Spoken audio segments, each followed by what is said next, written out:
Please welcome John Murdy.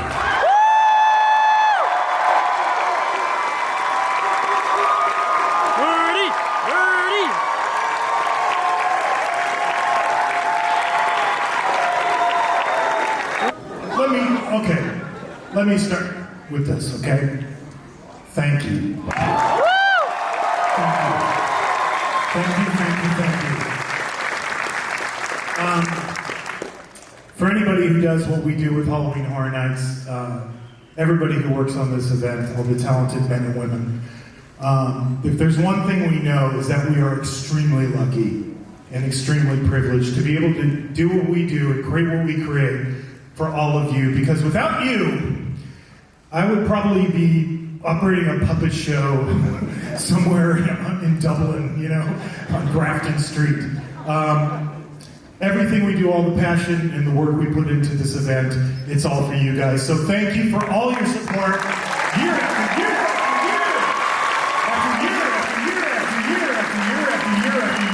after year. This is 17 years for me now. 18 if you count 2020, which I do. We built it. Let's see.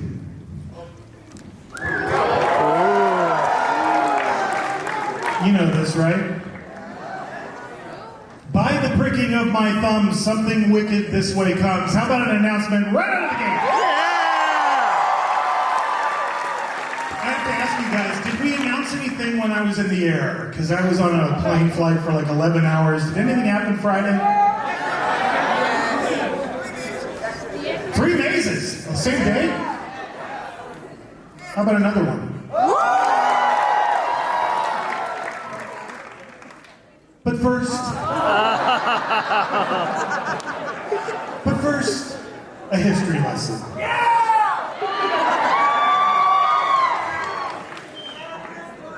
We've had a long history of creating original Latin American themed horror content at Halloween Horror Nights, right?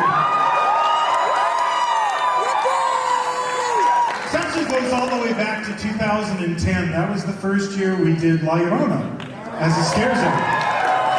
And then, of course, we had the La Llorona mazes 2011, 2012, 2013. We teamed up with Danny Trejo to do El Cucuy. And then kind of the second phase began. We started working with Latin American film directors. It started with Robert Rodriguez on his TV series From Dusk Till Dawn. And then Guillermo del Toro. Doing Crimson Peak, and then 7 years.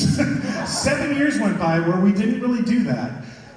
We moved on to other things, we started doing other opportunities, and then coming out of 2021, I noticed the plaza, the Universal Plaza, the way we themed that around Day of the Dead, and I noticed everybody inside it, and something in my brain just clicked that year, and I went, we gotta get back to this. This is what we should be doing. And so, last year, we brought back La Llorona, the Weeping Woman. So it feels like it's time for something else. The legends and myths of Latin America at Halloween Horror Nights continues with...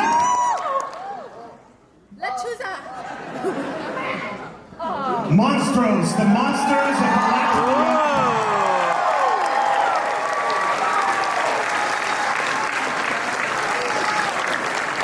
Study this real well, there's going to be a quiz at the end, okay? So what is this? This is an all-new haunted house that features 3 infamous monsters, or monstruos, which is Spanish for monsters, of Latin America. What's wrong with this picture? There's 4. Somebody really screwed up. I'm going to explain that in just a second. But this is something I want to do today. I've been doing this show, as the team said, I've been doing it every single year, that there's been a Midsummer Scream and Scare-a-Lay before that. So I'm always up here, I'm always the spokesperson for the event, I'm always doing all the media and the press, but the reality is there are hundreds, literally hundreds of talented men and women that work on this event, right? I don't create this by myself. It takes everybody's passion, everybody's hard work, everybody's dedication. So as we're going through this presentation today, and he wasn't kidding, I don't know how to edit, so I was making this, back in Ireland, and I was like, it'd be cool to talk about that. Oh, it'd be cool to talk about that. And I just went, you know what, let's just go for it. Let's just put everything in it. But I did want to point out, right off the bat, right at the top of the presentation, an individual named Rose Gonzalez. And Rose Gonzalez works with our marketing department. So back in 2010, when we first decided to do La Llorona, I'll be totally honest with you, I did not grow up with La Llorona. That's not a story I was told as a kid. So I really needed to do my research. And we take our research very, very, very seriously at Halloween Horror Nights, no matter what we're doing, whether it's a movie, a television show, original house, we do a ton of research. But I've always used Rose as my touchstone for things that have to do with our Latin American houses. And now this year I've been working with Universal Studios Hollywood's DEI team. We'll give it up for them as well. Do you know what DEI stands for? Diversity, Equity, Inclusion. Should have been Diversity, Inclusion, Equity, because then it would have been DIE, and that would have been a lot cooler for a horror event. But they've been a big help to me as well. And back in the days of La Llorona, we turned to our partners at Telemundo. We turned to actors. We worked with Diego Luna, and he helped us out with La Llorona. When we were doing El Cucuy, it was Danny Trejo. So this team had a big impact on everything you're about to see, because I'm going to walk you through a little bit of this house. Let's meet the Monstruos. We'll start with our first one, and this is, I'll give anybody a penny if you can pronounce this name. Anybody? Tlahupuchi. Tlahupuchi. This is a character that comes from the Tlaxcala region of Mexico, and it's really interesting because it's a witch, but it's also a vampire. And with any of these Latin American myths and legends, they're all passed down orally for hundreds of years. In fact, Tlahupuchi, some people think the origins of the story go back to Aztec times. That's how old it is. But I'll give you the version that's the most common version, right? Because there are variations to the story. But in the most common version, anybody can be a Tlahupuchi. Could be you, could be you, could be you. You don't know when you're a little kid that you're a Tlahupuchi until you reach puberty. And then things start to change, yes they do. And you become aware that you are in fact a Tlahupuchi. So a Tlahupuchi has to do a very, very specific ceremony, and then it transforms into one of a series of animals. But the most common one is a turkey vulture. And it flies to the house of its victim, and it sucks the blood out of them. It doesn't bite them like a vampire. It sucks the blood through the skin, and it leaves these telltale bruises and markings. So Tlahupuchi is the first of our monsters. And I'll give you little facts as we go along. That came out of the research we did on this house. As late as the 1950s, there was a particular doctor in Mexico who was trying to figure out why the infant mortality rates were so high in this particular region where this story originates.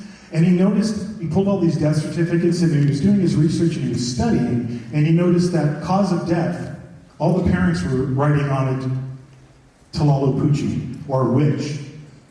So that's what first brought the story to larger attention. The last known execution of a Tlahupuchi was 1973. Monsters are real. Let's meet our next one. Actually, let's take a look at the character design for Tlahupuchi. So this is our iteration of Tlahupuchi. We kind of have two different versions going on here. The one you see in the white dress, that's more pale skin, that's a brand new Tlahupuchi, just started feeding. The one you see in the red, that's a Tlahupuchi that's been around for a while and has ingested a lot of blood. And I should say there are male Tlahupuchis and there are female Tlahupuchis. But we're going with the female Tlahupuchis because they are stronger than the males. Girl dad. Our next monster is La Lechuza. Some of you were right on the internet. Some of you, I think we're doing La Lechuza. I have no idea how you got that, but you were right. La Lechuza, also known as the Owl Witch, okay? And this comes from all over Mexico, but it also comes from the southwestern United States, particularly Texas. And I'll give you again the most common iteration of this story. There's an old woman who lives in a village. She's the kind of old woman that people whisper about, and people become convinced that she's a witch, so they put her to death. But she comes back as La Lechuza. So she's a combination old woman and a witch. And there's one particular thing the La Lechuza does that's extremely creepy. And again, you can go on the internet and read all about this. There's like endless Reddit pages about people's encounters with La Lechuzas. But one thing that it does is late at night, if you're in your house and you hear a baby crying, don't go outside. Because the La Lechuza can disguise its voice to sound like an infant crying. And then when you go out of the house to see what's going on, it swoops down and picks you up. Monstro fact. In 1975, a town in South Texas, and this is documented in the press, was terrorized by La Lechuza. People started seeing it, they saw it flying overhead, they started calling into their local radio stations. There's even actually a song written about this that was released called La Lechuza. We're not using it in the house because it's kind of silly. But it was a huge big deal. And this is what they eventually found. Oh. Two boys made this and stuck it up in a tree, and they kept moving it around into different trees. And this is a picture from the local newspaper when the police finally figured out what was going on. Best prank ever. I need to hire those two kids for Horror Nights. Because we did stuff like that when we were kids. Did you guys do stuff like this? We used to rig dummies through a tree and make it so somebody would be walking down the street late at night and it would just suddenly stand up right in front of them. Don't do that, by the way. And this is our design for La Lechuza. And that brings us to our third and possibly last monster. And that is El Silban. I bet you didn't figure this one out, right? Nobody? Okay. El Silban, which translates to the Whistler, is from the Los Llanos region of Colombia, Venezuela, and it's another great story. Different iterations of the story, I'll give you the most common one. So there's a boy, which is really like a late teenager boy, living on a farm, fairly well off. He falls in love with a woman that the father does not approve of. The father tells him, get rid of this woman, but he's in love, and he doesn't get rid of him. So one day the father comes into the barn, and he catches the boy and the girl, and he flies into a rage, and he murders the girl. Kills her right in front of the son. The son flies into a rage and murders his father. And then granddad comes home, Oh, God. sees what's been done, and he takes the boy out to the field, ties him to a post, whips him repeatedly with a whip until the flesh falls off his back. Then he takes limes and tequila and pours it in the wounds. And if that wasn't bad enough, then he sets wild dogs upon him that rip him to shreds. And as this horribly mutilated guy is stumbling towards the woods, the grandfather comes up to him and hands him the sack of his father's bones, his murdered father's bones, and says, you are condemned for all time to carry the bones of your murdered father on your back. And he disappears into the woods, and he's not seen again. And then eventually this creature comes out of the woods that is now known as El Silban.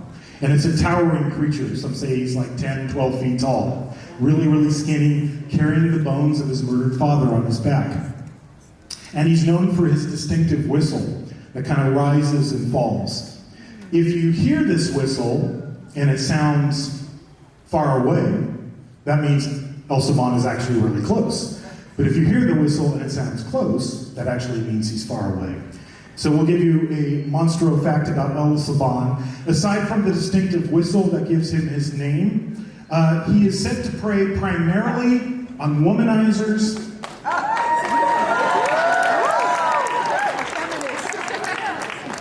and drunks. Mr. Chris Williams. Chris is our art director, he's our production designer. Since 2006, Chris and I conceive everything, all of the houses for Halloween Horror Nights together. We do it as a team, we always have. But working with Chris, who's been his right-hand woman since the very beginning as well, is Brandy Creasy, who's our production designer.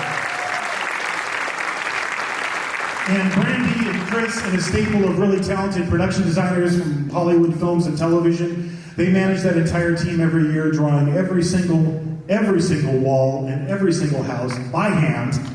And their work is invaluable to the success of Halloween Horror Nights. I come up with the written word, and then they translate it into what it visually looks like. And I'm going to show you a little bit about what they've been up to lately. We're going to start with the setting for this house. When we were thinking about where to set this particular house, being that it's a new original house, we wanted to create a really iconic place to kind of ground the house in. So I started doing research. I did endless research, pulled hundreds and hundreds of images, but these two images in particular really stuck with me, and this is really what Brandy and Chris really latched onto as well. They're graveyards in Mexico. One's from Guadalajara, one's from Guanajuato. But I really liked, in the long kind of rectangular image, that Gothic Mexican architecture of that mausoleum. We thought that was a really cool element. And then the other one that I really liked was the idea of these sealed crypts that you see in the other image. So we created this place that we call the Cemetery of the Lost. And the idea here is that this is the place where every one of the victims of these monsters are buried. And it is a forsaken, condemned place that you do not go at night because the weather is always bad. It's always thunder and lightning here. Once your relatives are buried there, you never go back to visit them. This is just where they live. This is the elevation, the color elevation for the facade.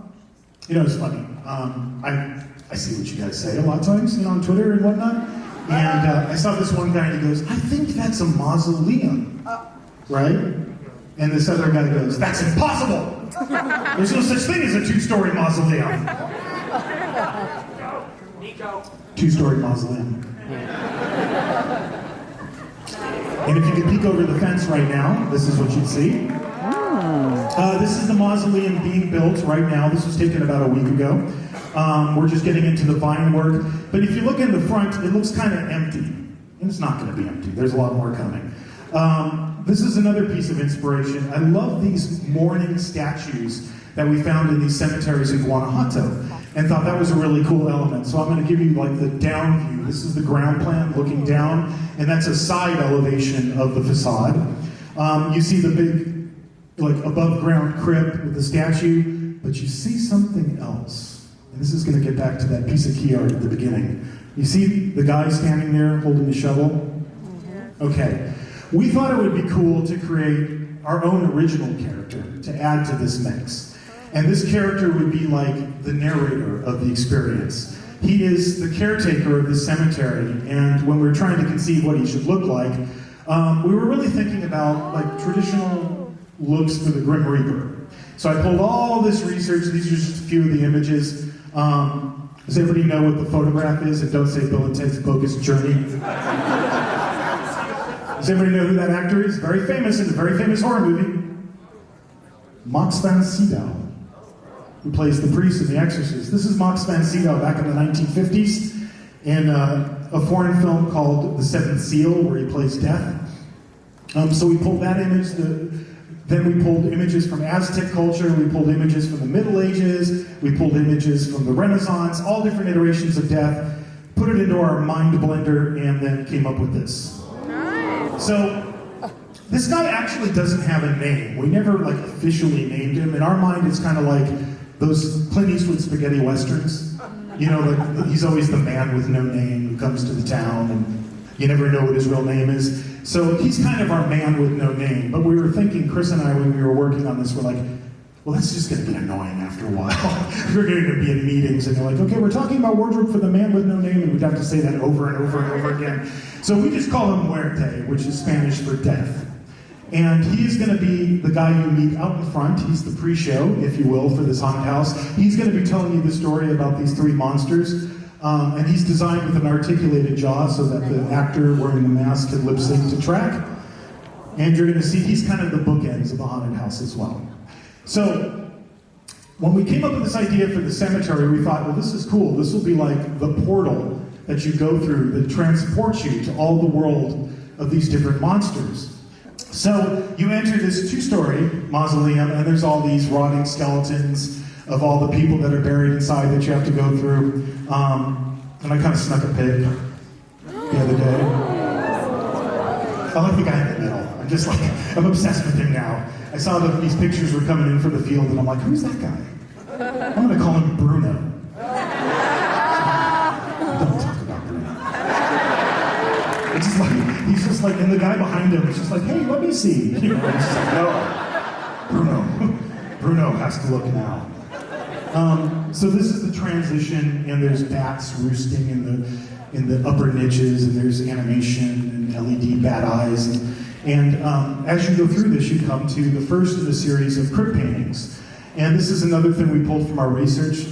This is an old Aztec tomb painting. But we thought it would be really cool if we used artwork, which is the same artwork you guys just saw in the key art, but did it in the style of like crypt paintings that would introduce you to each different area that you're going to. So this is the crypt painting for Tlalhupuchi.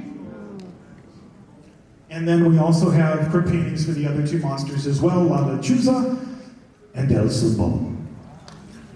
And now we're going to get into their layers. So we'll start with Tlalhupuchi. And it all goes back to research. That's where all of this begins. So when I was doing research for Tlalhupuchi, I mentioned how she transforms into Tlalhupuchi. And the specifics of that, and it's very specific, she comes into her house, she sets a big roaring fire in the middle of the floor of the house. She has to use specific wood, specific spices, and then she has to walk back and forth over the fire in the shape of a cross multiple times, back and forth, and then when she's done with all of that, she sits on the fire and her legs detach. And then she starts to transform into a bird. So we thought, that's pretty cool. So that's what you're going to see in our first scene. It's called Transformation. Chris felt really strongly that he wanted to give each of these environments like their own unique statement or their own unique twist. So Tlalhupuchi's lair has these big talon marks, scratches all over the walls, and it's just filled with bird cages. So there's birds everywhere.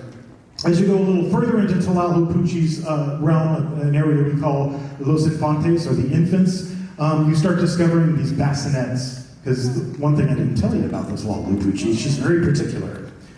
She feeds on blood. And she'll drink anyone's blood if she's desperate enough, but she really, really prefers the blood of an infant. That's like the sweetest tasting blood. So there's all these bassinets, but they're all empty. And there's always a moment in Horror Nights, particularly with these houses. Last year with La Llorona, and going back to when we first did it, it was the scene across the river. You know? You guys know what I'm talking about, right? When you get to the town and you have to cross the river and there's the kids floating in the water. But I have to tell you how we did that. Because it's really weird. There's only like 2 inches of water, you know, and that's like pond liner. It's like how you make a koi pond in your backyard. So when we first did this, Chris and I were, and Tony, who's our prop master, we were like, what are we going to do? How are we going to float these kids? Well, no, we'll cut them in half. And now this is what I do with my children when they're misbehaving. So this is a scene where you're walking towards another crypt painting of Tlalhupuchi and it disappears, and then you'll see. Let's talk about La Lechuza. So for La Lechuza's lair, again, it goes back to research, right? When I was doing research, and I have to wonder, like, there's got to be somebody in IT by now that looks at my search history, you know, and it's just like, you got a problem. But one of the things I was researching is carnivorous birds' nests. Because there's one thing certain birds do that's really, really messed up.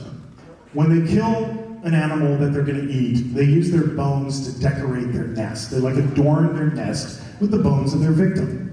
And I thought, that's awesome. La Lechuza's an owl. She's an owl witch. She must have a nest. So we built her a nest. So this is another color elevation of La Lechuza's realm. and you see all of those bones. So her nest is made out of all these found objects, twigs and twigs, sticks and twigs, and the bones of her victims. And what this really speaks to is another member on our team that we want to appreciate and acknowledge today, Tony Lindis. Tony Lindis is our prop master. He heads up a team of talented men and women, and they come from all different walks, working in the industry, film, television, but they come to Horror Nights and work for us year after year after year to do all the props and dressing in our house. And there is a mountain of it, if you can imagine. And a lot of times Tony's team has to just wholly create things. And this is a good example. So I snuck these pictures from our secret offsite facility that you don't know about. And I had to crop this picture too, because if I would have left the whole picture, you would have seen like Chucky. And you can't see that yet. That's a surprise. But these are the bodies that you see in the nest that Tony and his team had to create, and then you see the work they're doing to make these, places where these victims' rotting corpses are being contained. All of that is done by hand. That's all done by our props and dressing team. So give it up for our props and dressing team!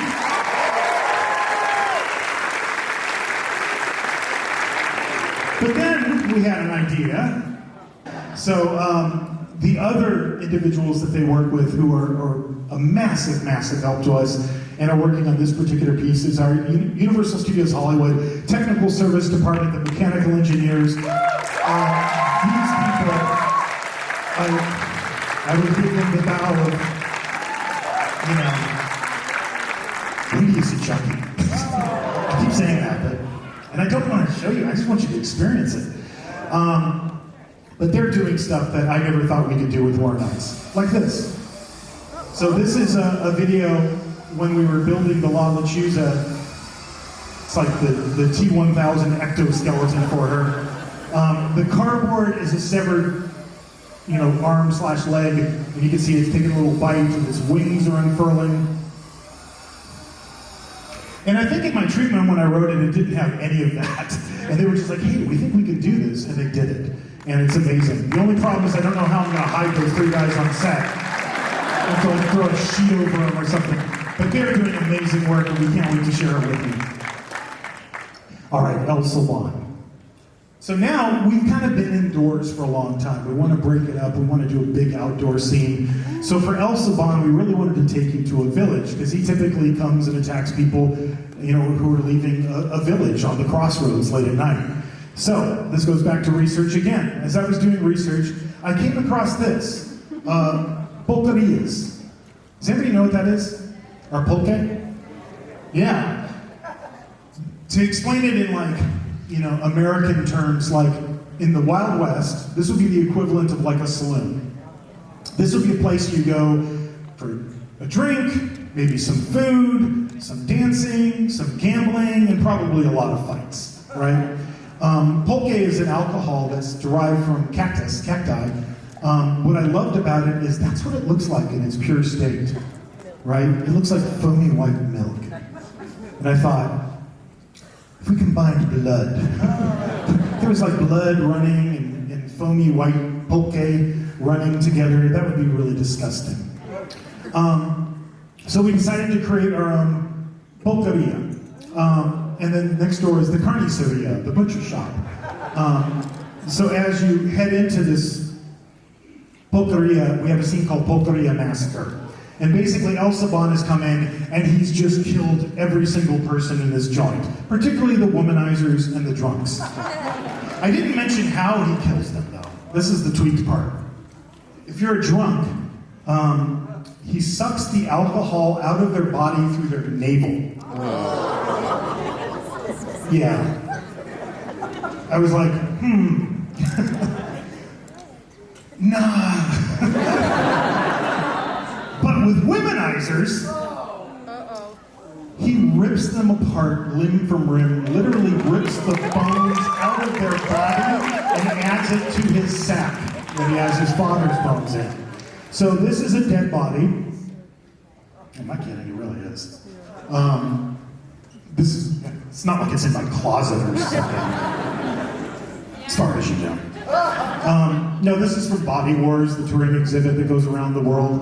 But I needed to know, like, what does a backbone look like? What does a spine look like? Because we wanted to do a scene where El Saban literally rips somebody's spine right out of their back. And that's El Saban. Now, for the finale of this house, after you've gone through all these different layers, we wanted to do something really special. And again, it comes back to research. So I found this statue. This statue is in a, believe it or not, it's in, I believe it, El Saban theme park. I'm gonna go to this place.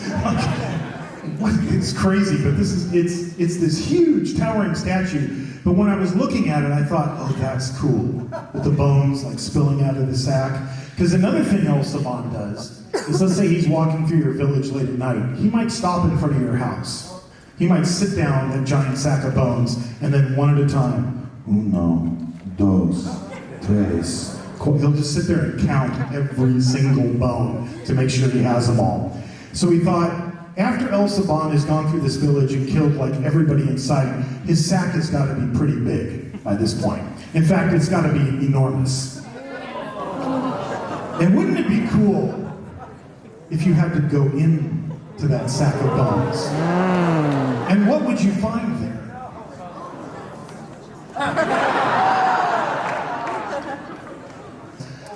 This is the sculpt from Muerte, and again, it has a movable jaw so that it can actually lip sync to track.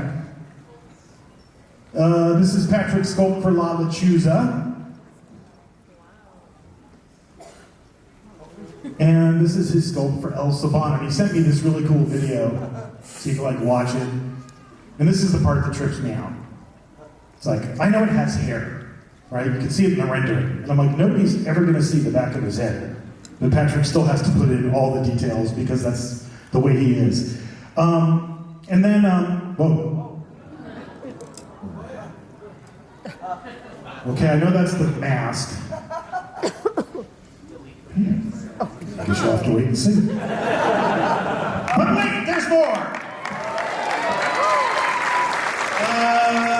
How about another announcement? Alright, we're gonna mix it up into a scare zone announcement. Because when you come out of this house, we're gonna keep everything going with this theme and take you to a brand new scare zone called El Terror de las Momias. He's like, hey, you know, in the 1950s, in Mexico, there was these really specific horror movies they made about Aztec mummies. And, you know, there's like mummies fighting wrestlers and mummies fighting evil robots. But he wanted to do something with that idea, but do our Horror Nights original version. So that meant that Pat had to create like a multiverse of movies that don't actually exist. And he did. And that brings up another person on our team that needs a lot of love and respect and kudos, and that is Lucas Kolshaw. Lucas Kolshaw is our lead designer and illustrator. Every single one of those character drawings I showed you, that's all Lucas's work. He draws all of that. If you guys remember Bride of Frankenstein Lives and all the beautiful book art, if you remember Holidays in Hell and all those amazing postcards, that's all Lucas. He created all of that. So you put Pat together with Lucas, and they created a multiverse of movies that don't really exist. And it starts with The Mummy That Couldn't Die. And I love that they did, not only did they do the movie poster, they did the lobby card for the movie. And these are going to be used in the scenic, but they're also going to be used in the video that's part of the scare zone as well. So the idea is here that they made this movie, The Mummy That Couldn't Die, and it was a huge hit. And they were really excited to make a sequel. So they made The Mummy versus the Undead Skeletons in a classic horror movie tradition. If it succeeds once, make 20 of them. And then they got around to make the third film. You get the joke? But then, by this point, they've kind of run they played out the thread for these mummy movies. And so they decided to go in a different direction, and they did Blood of the Skeleton Queen. And they introduced a brand new character, the Skeleton Queen, but the box office wasn't quite there, so they went, that didn't do so well. Let's just bring back the Mummy and mash it together and do The Mummy versus the Skeleton Queen. But that didn't do that well at the box office either. So by the end, they just said, oh, whatever, just a Village of the Dead, Village of the Undead. So all of these pieces were created by Pat's creativity, Lucas's art, and there's a concept. Yes, scare zones actually do have a plot, but it's really simple. You got to keep it like really, really simple, like a couple of sentences. So I'll give you my best shot at the plot of this scare zone. So somebody, not naming names, possibly the man with no name, dug up an ancient Aztec burial site or tomb in a village, and unwittingly or wittingly released a bunch of us undead Aztec warriors upon the village. And they killed everybody in sight and turned all the villagers into the undead. And all of this is being preceded over by who other than the Skeleton Queen, who's a stilt walker. And that brings up another person on our team, and that is Christina Wright. Christina Wright is our costume designer, so she works hand in hand with me and Chris and Pat and Lucas, coming up with how we're going to bring all these costumes to life. So here's like the full cast, except Morte. Morte wasn't invited, apparently. He's not in there. But this is all the work that Christina and her team does to produce these hundreds and hundreds of costumes for Horror Nights.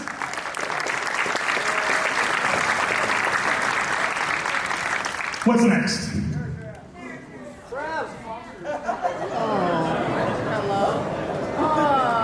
What the heck is that? Project Eggplant. Note to self. Announcement delayed. Delete from deck prior to... Oh!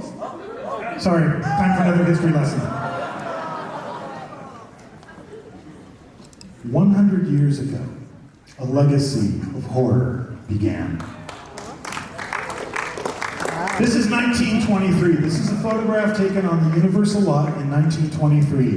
The studio, in the silent film era, undertook possibly the biggest production of its history up until that point. A production that required the construction of massive sets unlike anything they've ever seen built on the lot before, or frankly since, including a full-scale replica of a large section of the Cathedral of Notre Dame in Paris and an entire French village. When the cameras started rolling, the cast was so big that they had to invent the first PA system. That's what you see the director wearing the black hat standing next to, so that they could communicate with all of the crew members and all of the actors working on the production.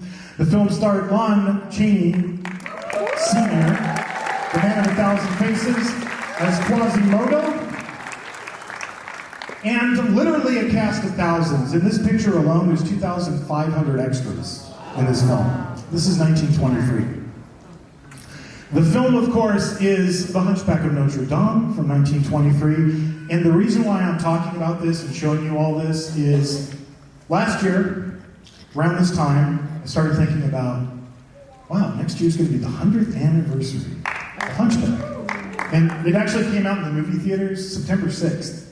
So like right when it's 100 years old, Horror Nights is going to open, right? So it felt like we needed to pay tribute and homage to the films that started a franchise that we know today as the Universal Classic Monstruos, right? Because without Hunchback, none of this would have ever happened. So, once upon a time in Paris. Paris, the city of light. But underneath her bustling boulevards, her noisy cafes, silence is king, and darkness reigns. 60 feet beneath the city streets of Paris, there is an empire of the dead. The bones of 6 million Parisians are buried there in an underground catacomb. But something else is down there too. The Phantom of the Opera. Far beneath the Palais Garnier, better known as the Paris Opera House, in his underground lair, the Phantom is still down there. And he's not alone. There's someone else down there too. Quasimodo, the Hunchback of Notre Dame, has literally gone underground. Meanwhile, in London, The local authorities are searching for 2 doctors who are involved with unethical, Dr. Jekyll. illegal experiments. The first doctor is Dr. Jack Griffin, better known as Jekyll. the Invisible Man. Oh, maybe not. The second doctor is Dr. Henry Jekyll, whose experiments have led him to embrace the darker side of his nature, known as Mr. Edward Hyde.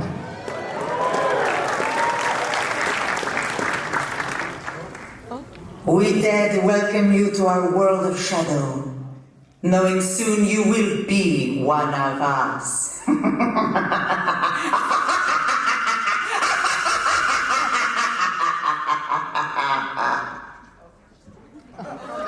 The Universal Monsters legacy at Halloween Horror Nights continues with the house we just announced on Friday, I believe.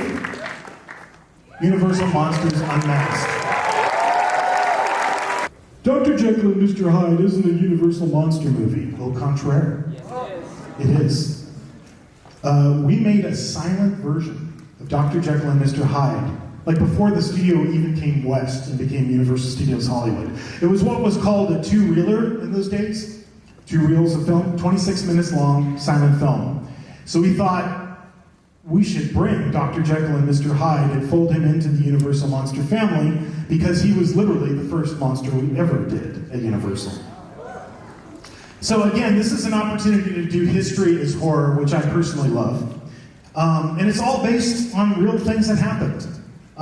This is an old 18th century illustration of a cemetery called the Cemetery of the Innocents in Paris.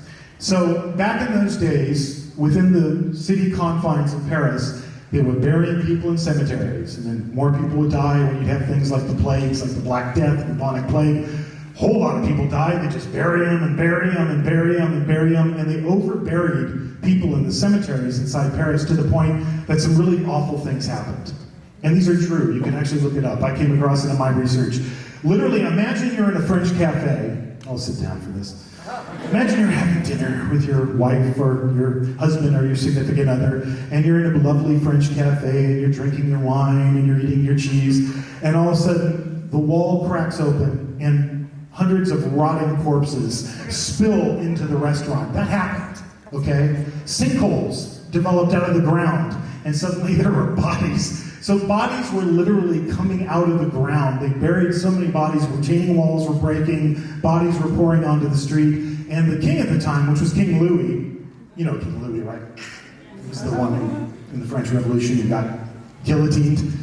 King Louis did a declaration, and he said, "From now on, we are to bury no people within the city limits of Paris." That's not really practical, you know? People are going to continue to die. So they had to figure out what to do with all these bodies. Now, Paris is built over a series of limestone mines. It's all the materials that were used to build the beautiful architecture in Paris. That's where it came from. And then once they, mined all these things out, they just left them. Under the cover of darkness, they exhumed the bones, they put them on carts, they covered them with black cloth, they took them to a place where there was an opening that led down to the mine, and they just dumped them. They dumped all those bones down there, 6 million people. And then later, some people that were a little more artfully minded came down there and arranged the bones into an ossuary. And then in 1870, they opened it to the public for the first time, and that's when our house takes place. So, also under the ground, if you've ever seen the Phantom of the Opera, he's on that underground lake, and he's rowing his boat, and he's singing away. That does exist. This is a picture of it.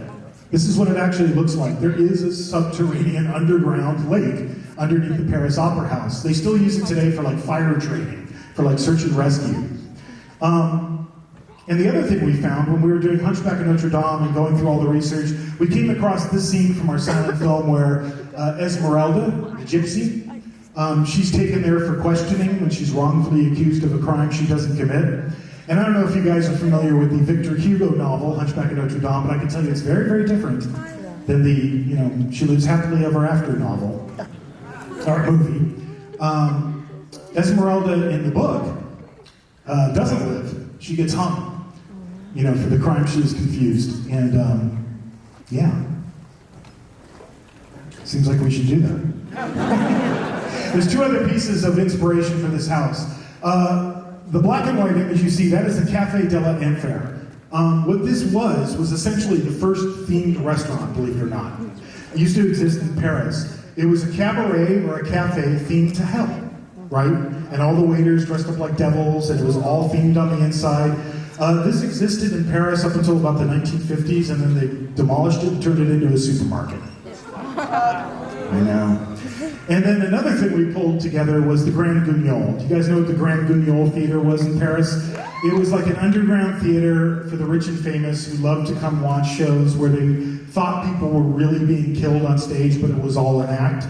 So we thought, well, if all these monsters are underground, if the Phantom of the Opera's down there and the Hunchback's down there, and Jekyll and Hyde have fled from, or Jekyll and Hyde and Dr. Jack Griffin have fled from London so that they can continue their experiments underground where the authorities can't bother them, they ought to have some entertainment. So we thought, well, there should be like a club, like an exclusive club that you can go to down here. What that is a giant-sized reproduction of an English language French newspaper. And where you see the blank spots, both on the facade where it's a different color, and also on that graphic, that's where the illustrations that I just showed you go. It's a whole pre-show we're creating to help tell the story before you go inside.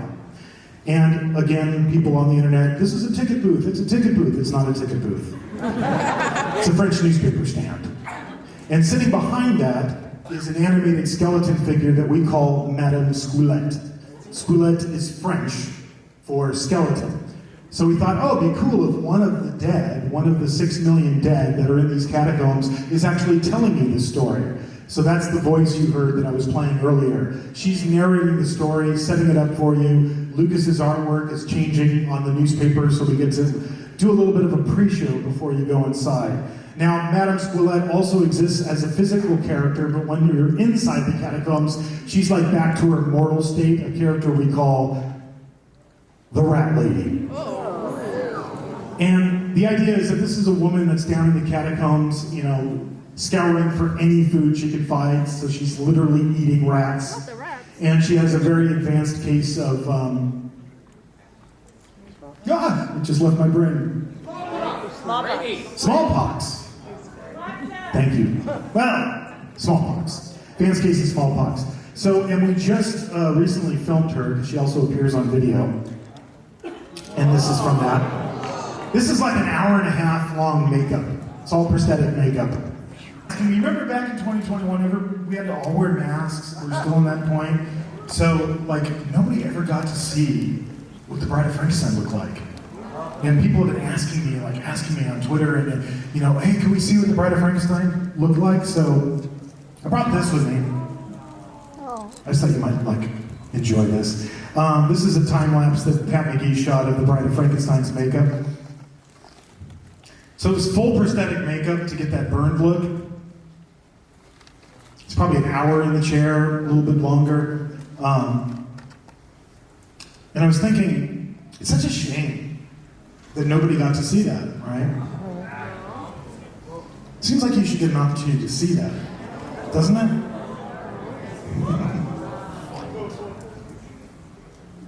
We're gonna do a little something. We've been doing more and more of what we call these character interactions, just like places where you can discover a character where you normally wouldn't find one. So keep your eyes peeled this year at Horror Nights. You might just run into the bride. All the work everybody on this team does for Halloween Horror Nights. It takes a village to do this, just like it takes a village to do Midsummer Scream. So thank you to everybody in Midsummer Scream. Thank you all. I'll try to hang out somewhere out there if you want to come by and say hi. We'll see you at Horror Nights. Thanks.